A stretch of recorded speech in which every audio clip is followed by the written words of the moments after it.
Brand name জীবনে বেঁচে থাকলে অনেক শিখতে পারবেন। জেনেরিক নেম যে যত বেশি জানবেন, তার ওষুধ সম্পর্কে জ্ঞান তত বেশি থাকবে। এটাই হচ্ছে কথা।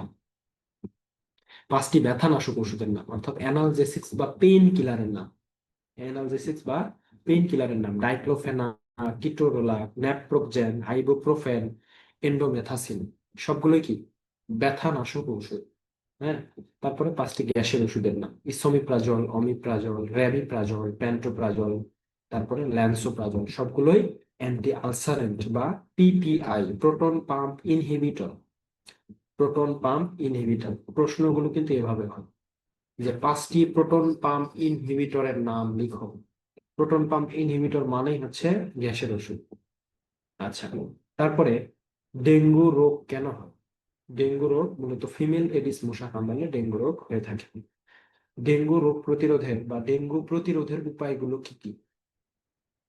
বাড়ির আশেপাশে পরিষ্কার পরিচ্ছন্ন রাখতে হবে, এটা মূলত ভাইবার প্রশ্নে ধরে। তারপরে বাড়ির আশেপাশে পানি জমে থাকতে দেওয়া যাবে না, যেমন ফুলের টব বা বিভিন্ন জমে থাকা পাতা বা জমে থাকা পানিতে যদি মানে পানি যদি জমে থাকে, সেক্ষেত্রে সেখানে এই ফিমেল এডিস মশাগুলো ডিম পাড়ে এবং তারা বংশ বিস্তার করে।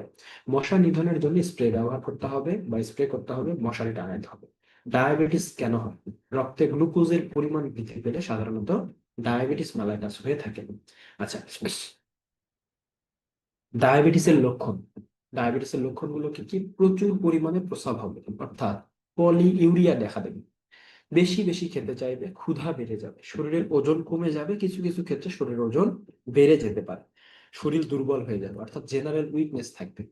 তারপরে বলছে ডায়াবেটিস হলে কি কি ওষুধ দিতে হয়। ডায়াবেটিস হলে সাধারণত মেটফরমিন, গ্লিক্লাজাইড, ক্লিনিপিরাইড, তারপরে ইনসুলিন, এই টাইপের ওষুধগুলো দেওয়া হয়ে থাকে। সিটাগ্লিপটিন, লিনাগ্লিপটিন, সবগুলো কি ডায়াবেটিক্সের ওষুধ। ডায়াবেটিস কি দ্বারা পরিমাপ করা হয়? গ্লুকোমিটার দ্বারা পরিমাপ করা হয়। পালস কি দ্বারা পরিমাপ করা হয়? মূলত পালস অক্সিমিটার দ্বারা পরিমাপ করা হয়। প্রেশার, ব্লাড প্রেশার কি দ্বারা পরিমাপ করা হয়? Sphygmo manometer. বানানটা ভালোভাবে দেখে নেবেন। বিটিবি এর সরি বি, এখানে ইয়াটা ভুল লিখছে, বুঝতে পারছেন, স্পেলিংটা ভুল আছে। বিটিইবি হবে, এখানে বিটিইবি হবে। বি টি, মাউস দিয়ে লিখতেছে, লিখতে পারতেছে বিটিইবি, অর্থাৎ বাংলাদেশ টেকনিক্যাল এডুকেশন বোর্ড। আপনি যে বোর্ডের আন্ডারে পরীক্ষা দিচ্ছেন সেটা হচ্ছে বাংলাদেশ টেকনিক্যাল এডুকেশন বোর্ড বা কারিগরি শিক্ষা board. WHO, world health organization. ওয়ার্ল্ড হেলথ অর্গানাইজেশন বা ডাব্লিউএইচও এর পূর্ণ রূপ কি? বিশ্ব স্বাস্থ্য সংস্থা বা ওয়ার্ল্ড হেলথ অর্গানাইজেশন। বিশ্ব স্বাস্থ্য সংস্থার সদর দপ্তর কোথায় অবস্থিত? সুইজারল্যান্ডের জেনেভা শহরে। সুষম খাদ্যের উপাদানগুলো কি কি? সুষম খাদ্যের কোনো উপাদানগুলো মূলত শোনা যাচ্ছে 6টি। না স্যার।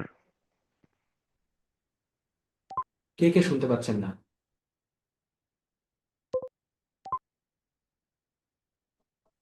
স্যার আমি লাভ শুনতে পাচ্ছি না স্যার। আপনি শুনতে পাবেন না, আপনার নেটের সমস্যা। আর কে কে শুনতে পাচ্ছেন? আচ্ছা, এই যে হীরামন্নেস, আপনি কি কথা শুনতে পাচ্ছেন আমার? জি স্যার, শুনতে পাচ্ছি। তাহলে উনি কেন শুনতে পাচ্ছে না? স্যার আমরা বুঝতে পারছি আপনার কথা স্পষ্ট। লাবণ্য, আপনার নেটওয়ার্কের সমস্যা হতে পারে। আপনি প্রয়োজনে একবার লিভ নেন, লিভ নিয়ে আবার যুক্ত হন। স্যার কথা ক্লিয়ারলি শুনতে পাচ্ছি, কোনো সমস্যা হচ্ছে না। আচ্ছা, তো যেখানে ছিলাম যে সুষম খাদ্যের উপাদানগুলো কি কি? সুষম খাদ্যের উপাদান মূলত 6টি: শর্করা, আমিষ, স্নেহ, ভিটামিন, খনিজ লবণ এবং পানি। আচ্ছা, মানবদেহের সবচেয়ে বড় হাড়ের নাম কি? মানবদেহের সবচেয়ে বড় হাড় মূলত আমাদের যে থাই, হ্যাঁ, থাই বা উরুর যে হাড় থাকে সেটাকে বলা হয় ফিমার বা মানবদেহের সবচেয়ে বড় হাড়। হৃৎপিণ্ড বা হার্ট, হৃৎপিণ্ড বা হার্টের কয়টি চেম্বার থাকে? অর্থাৎ হৃৎপিণ্ড বা হার্ট কয় প্রকোষ্ঠ বিশিষ্ট? কয়টা প্রকোষ্ঠ থাকে বা কয়টা চেম্বার থাকে? মূলত 4টি চেম্বার থাকে বা 4টি প্রকোষ্ঠ থাকে। প্রথম হচ্ছে right atrium, left atrium, right ventricle, left ventricle. আচ্ছা, তারপরে অ্যানাটমি কাকে বলে? শরীরের গঠন বিদ্যাকে অ্যানাটমি বলে। বইয়ের ভাষায় দেখবেন অনেক বড় একটা তথ্য দেওয়া আছে বা এর থেকে আরো 2 লাইন বেশি দেওয়া আছে, কিন্তু যখন আপনি 1 মার্কের প্রশ্নের উত্তর লিখবেন তখন মনে রাখতে হবে যে আপনার প্রত্যেকটা উত্তর লেখার জন্য সময় পাবেন 1 মিনিট করে, যেটা অতি নগণ্য টাইম। হ্যাঁ, এই বিষয়টা খেয়াল রাখতে হবে। এই জন্য বইয়ের ভাষায় সব কথার উত্তর লেখা যাবে না। যেগুলো এক্সাক্ট, মানে বিশেষ করে যে কোষ কত প্রকার, 2 প্রকার, বইয়ের ভাষায় যা আপনি লিখতে গেলেও তাই একই। তো অ্যানাটমি কাকে বলে? শরীরের গঠন বিদ্যা বা স্ট্রাকচারকে অ্যানাটমি বলা হয়, বা শরীরের কাঠামোকে অ্যানাটমি বলা হয়। তারপরে বলছে যে মানব দেহ গঠনের একক কি? মানব দেহ গঠনের একক মূলত সেল বা কোষ। কোষ কত প্রকার? কোষ প্রধানত দুই প্রকার, যথা দেহকোষ এবং জনন কোষ, যেটা হচ্ছে সোমাটিক সেল এবং রিপ্রোডাক্টিভ সেল। মানুষের মেরুদণ্ডে কতটি হাড় থাকে? অর্থাৎ একজন মানুষের মেরুদণ্ডে বলতে আমাদের ঘাড় থেকে একদম কোমর পর্যন্ত কতটি হাড় থাকে? 33টি বোনস থাকে মোট। ত্বকের আবরণকে কয়টি ভাগে ভাগ করা হয়েছে? ত্বকের আবরণকে মূলত 3টি ভাগে ভাগ করা হয়েছে। বক্ষ পিঞ্জরে কতটি হাড় থাকে? বক্ষ পিঞ্জরে মোট 25টি হাড় থাকে। মানব দেহে কয়েকটি জয়েন্টের নাম, অর্থাৎ শরীরের মধ্যে কিছু কিছু বড় জয়েন্ট আছে যেগুলোর নাম আমরা এখানে লিখে দিব। প্রথমে বলছে শোল্ডার জয়েন্ট, যেটা আমাদের কাঁধের জয়েন্ট। তারপরে নি জয়েন্ট, যেটা আমাদের হাঁটুর জয়েন্ট। তারপরে বলছে হিপ জয়েন্ট, যেটা আমাদের কোমরের জয়েন্ট। তারপরে এলবো জয়েন্টটা হচ্ছে আমাদের হাতের কনুইয়ের জয়েন্ট। মানব শরীরের ভাইটাল অর্গানের নাম, অর্থাৎ মানব শরীরের মধ্যে সব থেকে গুরুত্বপূর্ণ কিছু অর্গান আছে। সবকিছুই গুরুত্বপূর্ণ, তার ভেতরেও আসলে গুরুত্বপূর্ণ কিছু থাকে, যেমন হার্ট বা হৃৎপিণ্ড, তারপরে ফুসফুস বা লাংস, তারপরে বৃক্ক বা কিডনি, যকৃত বা লিভার এবং ব্রেন। সবগুলো কি মানব শরীরের মধ্যে ভাইটাল বা অতি গুরুত্বপূর্ণ অঙ্গ বা অর্গান। রক্তের কণিকা কত প্রকার? রক্ত কণিকা প্রধানত 3 প্রকার: লোহিত রক্ত কণিকা বা আরবিসি, রেড ব্লাড সেল; শ্বেত রক্ত কণিকা বা ডাব্লিউবিসি, বা বিশেষ করে কি বলবো যে হোয়াইট ব্লাড সেল, পুঞ্চক্রিকা বা প্লাটিলেট। আরবিসি এর জীবনকাল কতদিন? আরবিসি না থেকে যদি বলে লোহিত রক্ত কণিকা এর জীবনকাল কতদিন? 120 দিন বা 4 মাস। 120 দিন বা 4 মাস। রক্ত কমে গেলে তাকে কি বলে? রক্ত কমে গেলে তাকে সাধারণত অ্যানিমিয়া বলা হয়। আচ্ছা, তারপরে জন্ডিস কেন হয়? জন্ডিস মূলত রক্তে যখন বিলিরুবিনের মাত্রা বেড়ে যায়, রক্তে যখন বিলিরুবিনের মাত্রা বেড়ে যায় তখন জন্ডিস দেখা দেয়। কিডনির কাজ কি? কিডনির কাজ মূলত মূত্র তৈরি করা, বিশেষ করে ইউরিন প্রোডাকশন করা, তারপরে রক্তচাপ নিয়ন্ত্রণ করা, রক্তচাপ নিয়ন্ত্রণে রাখা, দেহের পানির ভারসাম্য রক্ষা করা, দেহের ইলেকট্রোলাইট ব্যালেন্সকে নিয়ন্ত্রণে রাখা, এগুলো হচ্ছে কিডনির কাজ। কয়েকটি কি বলছে আয়রন সমৃদ্ধ খাবারের নাম, অর্থাৎ যে খাবারগুলোতে আয়রন থাকে সেই খাবারগুলোর নাম, যেমন কচু শাক, ওল কচু, আপেল, পেয়ারা, কলা। এক কথায় যে শাকসবজিগুলো বা যে ফলগুলো সাধারণত কেটে রাখলে কিছুক্ষণের মধ্যে কালো হয়ে যায়, এগুলোতে প্রচুর পরিমাণে আয়রনের সোর্স থাকে। এগুলো আমাদের শরীরে আয়রন বা বিশেষ করে কি বলবো যে ফলিক অ্যাসিডের ঘাটতিটা পূরণ করে, আয়রন এবং ফলিক অ্যাসিডের ঘাটতি পূরণ করে। অণুজীব কত প্রকার? অণুজীব প্রধানত 5 প্রকার। প্রথম হচ্ছে ব্যাকটেরিয়া, 2 নম্বর হচ্ছে ভাইরাস, 3 নম্বরে ফাঙ্গাস, 4 নম্বরে প্রোটোজোয়া এবং শৈবাল। এগুলোকে একত্রে বলা হয় অণুজীব। খাদ্যের সকল উপাদান কোন খাবারের মধ্যে বিদ্যমান থাকে? খাদ্যের সকল উপাদান বিদ্যমান থাকে সাধারণত খিচুড়ির মধ্যে। কারণ খিচুড়ির মধ্যে আপনি যে কোনো কিছু অ্যাড করতে পারবেন, সংযুক্ত করতে পারবেন। এখানে আপনি চাইলে ডাল দিতে পারেন, তারপরে মাংস দিতে পারেন, মাছ দিতে পারেন, ডিম দিতে পারেন, তো যে কোনো কিছু অ্যাড করতে পারেন। খাদ্যের সকল উপাদান এই খিচুড়ির মধ্যে বিদ্যমান থাকে। দেখবেন যে বাচ্চা যখন 6 মাস পার হয়ে যায় তখন বাড়িতে তৈরি নরম টাইপের খিচুড়িগুলো বাচ্চাদেরকে দেওয়া হয়। কারণ কি, এর মধ্যে সকল রকমের উপাদানগুলো দেওয়া যায় বা সম্ভব হয়। আপনি ভাতের মধ্যে সবকিছু দিতে পারবেন না, তাহলে খাওয়া সম্ভব হবে না। তাহলে খিচুড়ির মধ্যে দেওয়াটা সম্ভব, এবং এর মধ্যে সবকিছু কি অ্যাবজর্ব করে। আচ্ছা, তারপর কি লেবুতে কোন অ্যাসিড থাকে? লেবুতে সাধারণত সাইট্রিক অ্যাসিড থাকে, এবং ভিটামিন হিসেবে ভিটামিন সি জাতীয় উপাদান থাকে। ভিটামিন কত প্রকার? প্রিয় শিক্ষার্থীবৃন্দ, এই প্রশ্নের উত্তরে বিভ্রান্ত হওয়ার কিছু নেই। ভিটামিন প্রধানত 2 প্রকার। হ্যাঁ, ভিটামিন প্রধানত 2 প্রকার, একটা হচ্ছে চর্বিতে দ্রবীভূত ভিটামিন এবং পানিতে দ্রবীভূত ভিটামিন। এখন ভিটামিন কত প্রকার লিখতে গিয়ে ভিটামিন কত প্রকার সেটা না লিখে আপনারা কি করলেন, vitamin A B C D E F G একদম জেড পর্যন্ত ঠেকায় দিলেন, তাহলে কিন্তু উত্তর ভুল হবে। ভিটামিন প্রধানত 2 প্রকার, একটা হচ্ছে ফ্যাট সলিউবল ভিটামিন, অর্থাৎ পানিতে চর্বিতে দ্রবীভূত ভিটামিন। আরেকটা হচ্ছে পানিতে দ্রবীভূত ভিটামিন বা ওয়াটার সলিউবল ভিটামিন। চর্বিতে দ্রবীভূত এক ধরনের ভিটামিন, আর একটা হচ্ছে পানিতে দ্রবীভূত ভিটামিন। চর্বিতে দ্রবীভূত হয় কোন টাইপের ভিটামিন গুলো? ভিটামিন এ, ডি, ই এবং ভিটামিন কে। এই 4 ধরনের ভিটামিন সাধারণত চর্বির মাধ্যমে আমাদের শরীরে দ্রবীভূত হয়। আর পানিতে দ্রবীভূত ভিটামিন দুই প্রকার, প্রধানত দুই প্রকার, একটা হচ্ছে ভিটামিন বি কমপ্লেক্স আর একটা হচ্ছে ভিটামিন সি। এখন ভিটামিন বি কমপ্লেক্সের মধ্যে আবার অনেকগুলো উপাদান আছে, যেমন থায়ামিন, রিবোফ্লাভিন, নিকোটিনিক অ্যাসিড, তারপরে pantothenic acid, pyridoxine, cobalamin, cyanocobalamin, অনেকগুলো উপাদান আছে। হ্যাঁ, একদম ভিটামিন বি কমপ্লেক্সের মধ্যে অনেকগুলো উপাদান আছে যেগুলো পানিতে দ্রবীভূত হয়ে আমাদের শরীরে কাজ করে। তাহলে ভিটামিন প্রধানত দুই প্রকার, একটা হচ্ছে চর্বিতে দ্রবীভূত ভিটামিন আর একটা হচ্ছে পানিতে দ্রবীভূত ভিটামিন। আচ্ছা, তারপরে বলছে যে নবজাতক বাচ্চার স্বাভাবিক ওজন কত, অর্থাৎ একটা বাচ্চা সদ্য জন্ম নিয়েছে বা সবেমাত্র তার জন্ম হচ্ছে, তার স্বাভাবিক ওজন কত থাকা দরকার। এখানে 2.5 কেজি থেকে 4 কেজি, এটা হচ্ছে স্ট্যান্ডার্ড নিয়ম, বা এই ওজনের মধ্যে বাচ্চা জন্মগ্রহণ করলে তাকে আমরা সুস্থ স্বাভাবিক বাচ্চা হিসেবে ধরি। এখন কথা হচ্ছে, কোনো বাচ্চা যদি জন্মের পর 2.5 কেজির নিচে ওজন হয়, সে বাচ্চাকে বলা হয় লো বার্থ ওয়েট বেবি, অর্থাৎ জন্মের সময় বাচ্চার ওজন কম। এই বাচ্চাগুলোর বিশেষ করে শরীরের গঠন তুলনামূলকভাবে মানে ডেভেলপটা কম হবে। হ্যাঁ, এবং বিভিন্ন ধরনের মানে ডিজিজ তাদের শরীরে সহজেই মানে ক্রিয়েট হয়ে যায় আর কি, সহজেই জীবাণুর সংক্রমণ সৃষ্টি হয়।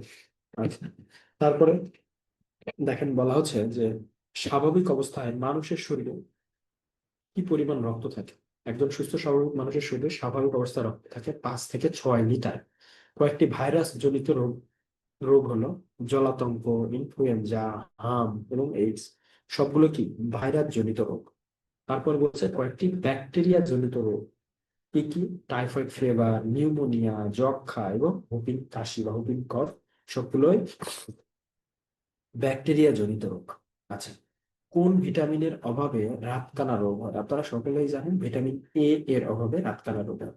ড্রেসিং এর উপকরণগুলোর নাম, অর্থাৎ ড্রেসিং করার জন্য কোন কোন উপকরণগুলো প্রয়োজন হয়? প্রথমে ভায়োডিন, তারপরে গজ, H2O2, হাইড্রোজেন পারঅক্সাইড, তারপরে ব্যান্ডেজ এবং নর্মাল স্যালাইন। আদার্স অনেক কিছু লাগে, তবে বেসিক 1 মার্কের জন্য শর্ট ফরম্যাটে লিখে দিবেন যে কয়েকটা মনে থাকে। দুধে কোন অ্যাসিড থাকে? দুধে সাধারণত ল্যাকটিক অ্যাসিড থাকে। ডায়রিয়া কি ধরনের রোগ? ডায়রিয়া একটি পানিবাহিত রোগ।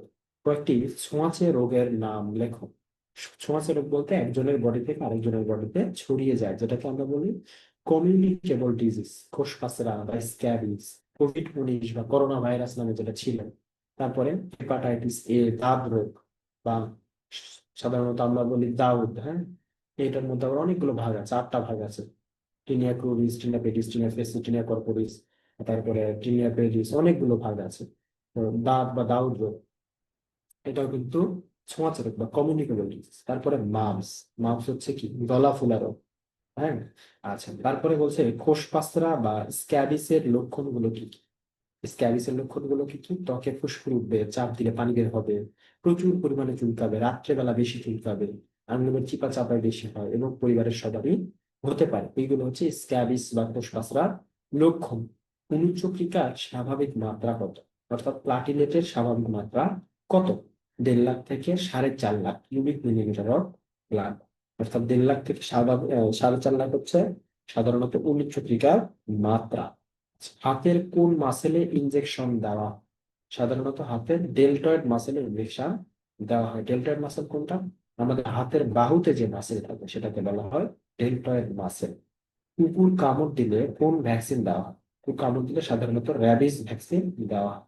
মানুষের স্বাভাবিক রক্তচাপ কত? 180 বা সরি 120/80 মিলিমিটার অফ মার্কার। এই যে একটা প্রশ্ন, কোষ বিভাজন কত প্রকার ও কি কি? এই প্রশ্নটা নিয়ে কিন্তু প্যাঁচ লেগে যায়। সেটা হচ্ছে কোষ কত প্রকার এবং কোষ বিভাজন কত প্রকার। কোষ প্রধানত দুই প্রকার, একটা হচ্ছে দেহকোষ আর একটা হচ্ছে জনন কোষ। আর কোষ বিভাজন হচ্ছে 3 প্রকার, অ্যামাইটোসিস, মাইটোসিস এবং মিওসিস। এসএসসি ইন্টারমিডিয়েটে যারা সায়েন্সে ছিলেন, যে বিজ্ঞানে, এটা কিন্তু অনেকবারই বিভিন্ন পরীক্ষার প্রশ্ন আসতো। তো অ্যামাইটোসিস, মাইটোসিস এবং মিওসিস হচ্ছে কোষ বিভাজনের ধাপ বা কোষ বিভাজন সাধারণত 3 প্রকার। আচ্ছা, মাইলস্টোনের প্রথম ধাপ কি? মাইলস্টোন বলতে এখানে কিন্তু মাইলস্টোন স্কুল এন্ড কলেজ না, মাইলস্টোন বলতে বাচ্চারা যখন প্রথম বাচ্চারা যখন প্রথম আয়নাতে তাদের নিজেকে দেখতে পায়, দেখে কিন্তু বিভিন্ন রকমের অঙ্গি ভঙ্গি প্রদর্শন করতে থাকে। এটাকে বলা হয় মিরর প্লে। প্রথম ধাপটাকে বলা হয় মিরর প্লে, অর্থাৎ আয়নার সামনে দাঁড়িয়ে দিয়ে সে যখন তাকে দেখতে পায় ইশারা ইঙ্গিতে অনেক কিছু বোঝানোর চেষ্টা করে। এটা হচ্ছে মাইলস্টোন বা ব্রেন ডেভেলপমেন্টের প্রথম ধাপ। আচ্ছা, আরেকটা মজার ব্যাপার হলো যে একজন সুস্থ স্বাভাবিক বাচ্চা 2 বছরের আগ পর্যন্ত বাচ্চার ব্রেন ডেভেলপমেন্ট হয় সাধারণত 30%। এবং বাচ্চারা যখন কথা বলা শুরু করে, বাচ্চা যখন কথা বলে একজন আরেকজনের সঙ্গে, অর্থাৎ সে যখন কমিউনিকেট করে, তখন দেখা যায় তার ব্রেনের ডেভেলপমেন্টটা দ্রুত হতে থাকে এবং বিকাশটা দ্রুত লাভ করে। আচ্ছা, মায়ের বুকের দুধ তৈরিতে কোন হরমোন বেশি প্রয়োজন? সাধারণত প্রোল্যাকটিন নামক হরমোনটা মায়ের বুকের দুধ সিক্রেশন বা তৈরি করতে বেশি প্রয়োজন, সরি সিক্রেশন না, মূলত তৈরি করতে বেশি প্রয়োজন। হসপিটাল থেকে কোন ধরনের ইনফেকশন ছড়ায়? একটা হসপিটালের মধ্যে থেকে কোন টাইপের ইনফেকশন গুলো বা জীবাণুগুলো ছড়াইতে পারে? সেটা হচ্ছে নজোকোমিয়াল ইনফেকশন। এটা কি? নজোকোমিয়াল ইনফেকশন। এটা আবার হসপিটালে যখন কোনো অ্যাটেন্ডেন্স হিসেবে আপনি যাবেন বা একটা পেশেন্ট নিয়ে গেছেন, আপনি পেশেন্টের অ্যাটেন্ডেন্স মানে পেশেন্টের গার্জিয়ান, তখন আপনাকেও সেফ ভাবে চলাফেরা করতে হবে। কারণ হসপিটালে তো কেউ আসলে সুস্থ অবস্থায় যায় না, হসপিটালে বিভিন্ন অসুস্থতা নিয়ে যায়। কার বডিতে কোন জীবাণু আছে বা কার শরীরের মধ্যে কোন রোগ আছে এটা কিন্তু আমরা জানি না। এটা একজনের আরেকজনের মাধ্যমে বা একজনের কাছ থেকে আরেকজনের মাধ্যমে, বিশেষ করে হাঁচি, কাশি, তারপরে শ্লেষ্মা, তারপরে বাতাসের মাধ্যমে ছড়িয়ে পড়ে। এটাকে বলা হয় নজোকোমিয়াল ইনফেকশন। পলিসিস্টেকটমি অপারেশনে কোন অঙ্গটি অপসারণ করা হয়? পলিসিস্টেকটমি অপারেশন বলতে এটা কোলিসিস্টাইটিস নামক যে রোগটা আছে, গল ব্লাডারে পাথর বা পিত্তথলিতে পাথর, এই পিত্তথলিতে পাথর হলে যে অপারেশনটা করা হয় সেই অপারেশনটার নাম হচ্ছে পলিসিস্টেকটমি। তাহলে পলিসিস্টেকটমি অপারেশনে সাধারণত গল ব্লাডার বা পিত্তথলিটা অপসারণ করে ফেলা হয়। শরীরের কোথায় কোথায় পালস দেখা যায়, অর্থাৎ নাড়ির গতি কোথায় কোথায় আমরা দেখতে পাই? সাধারণত তিনটা মনে রাখবো: রেডিয়াল পালস, ক্যারোটিড পালস এবং brachial pulse. Radial pulse, carotid pulse এবং ব্রাকিয়াল পালস, তিনটা মনে রাখলে হবে। রক্তচাপ মাপার যন্ত্রের বিভিন্ন অংশের নাম। বিভিন্ন অংশের নাম কি কি দেখা? প্রথমে বলছে যে কাফ। কাফ মানে বেল আকৃতির, যেটা আমরা হাতের মধ্যে পেঁচিয়ে টাইট করে বেঁধে দেই, সেটা হচ্ছে কাফ। এই বেল্টের ভেতরে একটা রাবারের মানে কি বলবো, যে একটা ফিল্ম থাকে, রাবার একটা ফিল্ম থাকে যেখানে বাতাস জমা হয় এবং এটা আস্তে আস্তে বাতাস মানে পাম্প করতে করতে বাতাস দিয়ে এটা ফুলে যায়। হ্যাঁ, অনেকটা বালিশের মতো আর কি। বাতাস দিয়ে ফুলে যায়, এটাকে বলা হয় ব্লাডার। ইনফ্লাশন বাল্ব। ইনফ্লাশন বাল্ব বলতে যেটার মাধ্যমে আমরা পাম্প করি, যেটার মাধ্যমে আমরা পাম্প করে হাওয়াটা প্রেরণ করি। তারপরে এয়ার রিলিজ ভালভ। হ্যাঁ, এয়ার রিলিজ ভালভটা ইনফ্লাশন ভালভের ঠিক উপরের দিকে একটা ছোট্ট রিলিজ ভালভ আছে, যেটা দ্বারা বিশেষ করে হাওয়াটাকে আটকানো যায় আবার ছেড়ে দেওয়া যায়। এটা হচ্ছে এয়ার রিলিজ ভালভ।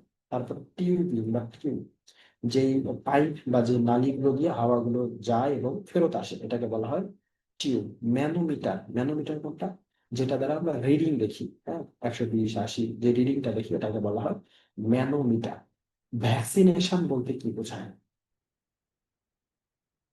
ভ্যাকসিনেশন বা টিকাদান হলো শরীরের প্রাকৃতিক রোগ প্রতিরোধ ক্ষমতাকে প্রশিক্ষিত করে।